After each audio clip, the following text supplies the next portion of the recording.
Bununla doğru dildə adətən pasientlərimə belə başa salıram. Belə deyək ki, yağış yağanda yerdə hər bir yerdə su olur. Yağış kəsindən sonra o su gölməçəyə çevrilir. Bir müddətdən sonra gölməçə yoxa çıxır.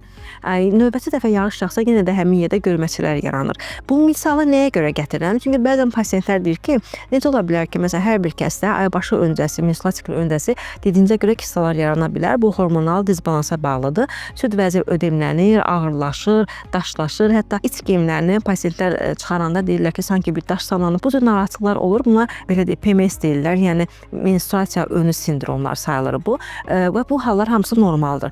Amma bəzi insanlarda o zaman o ödemlənən formada olan süd vəzi yaranan kistalar növbəti menstrual siklə qədər də çox kiçilmir, yenidən əksinə böyüyür və hətta çox makrokista səviyyəsi, böyük bir kista səviyyəsinə çatır.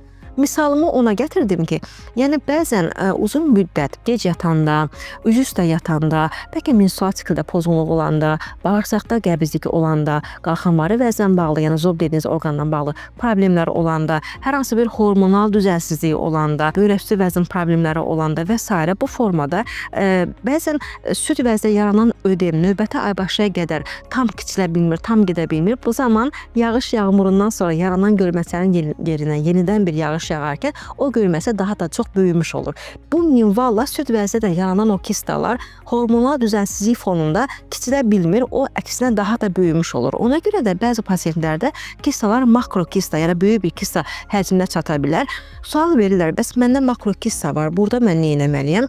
Əgər makrokista, yəni böyük həcmdə olan kistaların divarları nazikdirsə, iltihabi bir fon yoxdursa, ödemlənməyibsə, qızarmayıbsa, süd vəzə kəskin ağrı vermirsə, biz bunu normada bir nəzarətə saxlayacağıq.